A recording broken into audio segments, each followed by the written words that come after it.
وفاقی وزیر حماد اظہر نے 2020-21 کی بجٹ تجاویز قومی اسمبلی میں پیش کر دی ہیں، جس کے بعد اجلاس ملتوی کر دیا گیا ہے۔ تاہم اس دوران حکومت کی جانب سے کیفین والے مشروبات پر ٹیکس شرح 13 سے بڑھا کر 25 کرنے کی تجویز پیش کی گئی ہے۔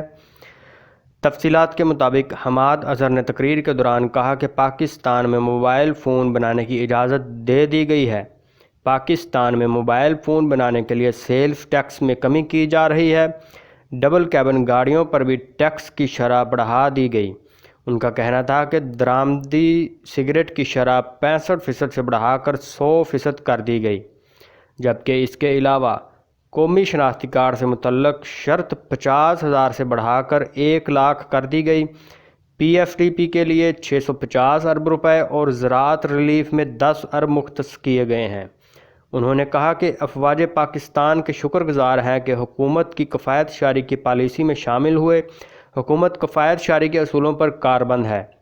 حماد اظہر کا کہنا تھا کہ فنکار ہمارا قیمتی اثاثہ ہیں اور صدر پاکستان کی ہدایت پر آرٹسٹ ویلفیئر فنڈ کی رقم کو 25 کروڑ روپے سے بڑھا کر 1 ارب کر دیا گیا ہے۔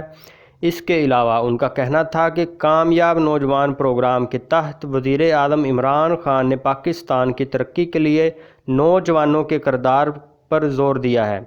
یہ خصوصی پروگرام ہے جس کے لیے 2 ارب روپے مختص کیے گئے ہیں، جبکہ دوسری جانب پاکستان ریلوے کے لیے 40 ارب روپے بجٹ میں رکھنے کی تجویز ہے۔